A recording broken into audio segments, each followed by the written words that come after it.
and welcome to Motoring Investments video channel. Today we're going to take a deeper look at this lovely 1956 190 SL, a fully restored car. Let's look underneath the hood, that is. So everything was restored and we were true to factory practices and features. Here we've got the original Solex carburetors. On some cars you'll see owners have switched these out to Webers, and that's because in years past folks had a difficult time finding specialists who knew how to tune the Solexes, but that's changed and there are plenty of specialists these days. So we like to see this original feature. You'll also notice the underhood is satin black. That's a feature of 190s, which is different than on the Pagoda models, which are body color under the hood from the factory. And you see how nice the engine bay is laid out with the washer bag, the brake booster here in silver, and everything is set just the way it was in the factory. Moving back this way, you can see these lovely visors, which have a smoke piece in the middle. So let's close the hood down. The way that works, there's a prop rod here. Everything is essentially analog on these cars, and it's held in place by a little rubber stay. And then these hoods, just with a little momentum, drop right down perfectly. So I'm gonna go in and turn the lights on. We'll show that, and the turn signals.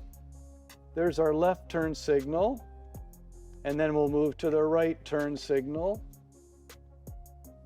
Okay, let's move to the back of the car. So let's do that right turn signal. We're going to do the left turn signal. I'm going to take the signals off. I'm going to take the lights off, the running lights, and brake check. You can see the brake lights and the reversing lights.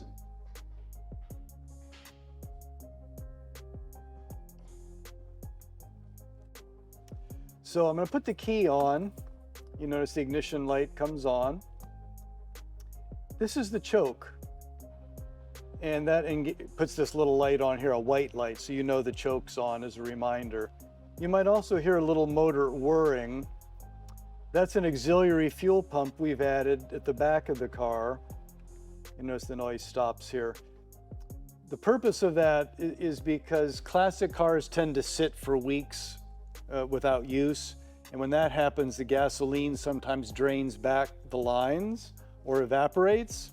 And the factory mechanical pump, which is still used here in the engine bay, does not do good pumping air. And people would complain, their car sits, they go to run it, crank, crank, crank, crank, crank, the battery goes dead, they never get the gas up to the carburetors, they have to tow the car, and then that happens a few times, they don't want to drive their classic car anymore. So this is a help we do for our clients. We do this on other classic cars as well. You can't see it unless you hoist the car. You can see the little pump in the back. And if someone was ultra fussy and wanted to go to car shows and have absolutely nothing modern, that could be easily removed. But that's the little pusher pump on the back. Let's see, the right, these are our wipers. They're 2-speed and they park correctly. Put the key off for now. You'll notice the glove box with this lovely clock. This is a wind your own clock, interestingly. It has a mainspring. You wind that and it'll presumably keep pretty good time. Here we have a cigar lighter, day-night mirror, which functions. And that pretty much rounds out the interior. Maybe one more feature will show the passenger window works as well as the driver's. Everything has been fettled and checked on this car and is essentially turnkey for its next caretaker. Let's have a look in the trunk. Everything's been refinished in here as well as the rest of the car. Brand new, old style spare. Like the hood, the underside of the trunk lids are black, factory practice. They have rubber mats in the trunk. Let's take them out so we can get a look. These are brand new. And again, satin black on the trunk floor, all refinished. They have 2 spare tire wells, but generally only carry 1 spare, so you have an extra with a board over it. And that's a good place to check on cars that haven't been restored for rust, because the water would tend to find the lowest place. But this car has all been gone through anyway. This is your fuel gauge sending unit here. You can see the wire running. And that's about it in the trunk. Not a lot going on in the trunks. And this, we'll put it back together. This finishes off the trunk floor. And the rubber mats go back in. And that's about it. They have an analog prop rod, old school. There we go.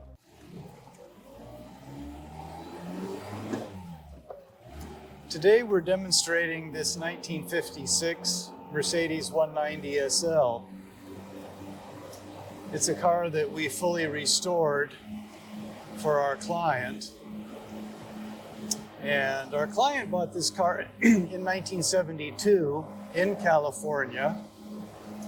And the significance of that is when you've got an owner doing a restoration rather than a restoration that is done for resale, they're generally done without regard to cost. In other words, the client wants it to be done properly because they love the car. If one is doing a car with the purposes of resale, they're almost always done down to a cost because of the realities of the marketplace. So in this case, it was a no cost limit restoration, which, fast forwarding, our client is in his 80s and finds that, estate planning issues, he would let the car go. And the beauty of this is that the big cost of the restoration for him is a sunk cost, and the car is going to sell at market value. Hence, the buyer reaps the reward. Another significant aspect of this car is the fact it's a California car, and our climate being rather favorable to cars and steel especially, the car did not have any big rust issues, unlike many of the 190 SLs that have been restored. Many that are done have to be stripped right down to the superstructure, in other words, the bones of the car, and they require major surgery. In the case of this car, I'm going to let the plane go over. It's probably a little hard to hear me. In the case of this car, we end up with much more authenticity when a car doesn't require to have the superstructure or foundation worked. Anything it needed, paint, body, interior, all the mechanical rebuilding. Essentially every nut and bolt was touched and fettled and gone over. And because of this, the car drives exactly the way Mercedes-Benz intended. The controls are all light, the gauges all run right in their correct places. She typically runs right around 160 degrees Fahrenheit. We're going to do a little more high speed run here on 26th Avenue near the park.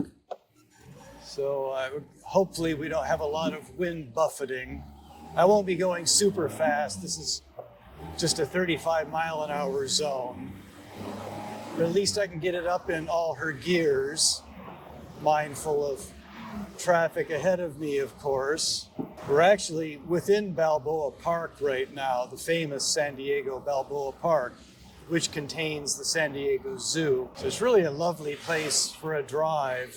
There's a golf course over here, municipal golf course. Beautiful green. We do have lots of planes going over since we're in the flight path, but hopefully you can still hear me all right. We're just going to do a little U-turn here and back up the twisty road going uphill. We'll show you how she pulls in the higher gears at slow speeds going uphill. Going to let some of these cars go past, actually. Now here's third gear on a rather tight turn, 35 miles per hour. Going into fourth now. Again, it's an uphill portion. We've got plenty of power to navigate this. Just at 2,500 RPM. So she's really a torquey engine.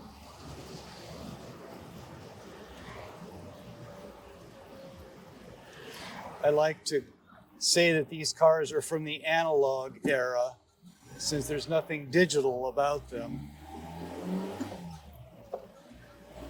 And very little power assists, and not that you would need them. The exception are the brakes. It does have power brakes. Steering is manual, and you can see I can easily palm it. The light you see flashing is the turn signal, and they're activated by the horn ring on the early models. Being that these cars are well over 60 years old now, if one has arrived to a place where they have the resources to buy a fully restored car such as this, it's definitely the way to go. Though most would not consider the 190 to be a true sports car. If we compare them to the domestic 1960s cars, they're actually quite sporty and handle very well. Could only imagine a 190 back in, say, 1960, carving up a mountain road and passing a big lumbering Cadillac on the outside of a turn.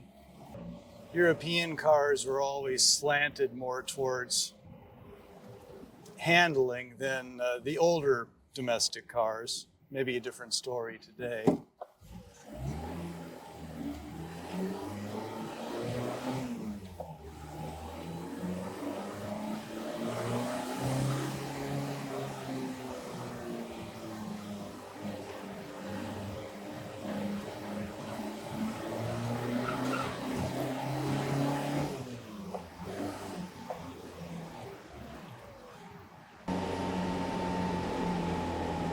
I think that's enough exercise for today. Let's take her home, tuck her away in the carriage house.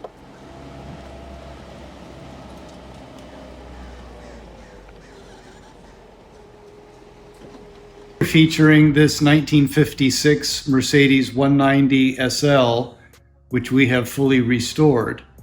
We're gonna show you the undercarriage today. Let's walk to the back of the car and start there.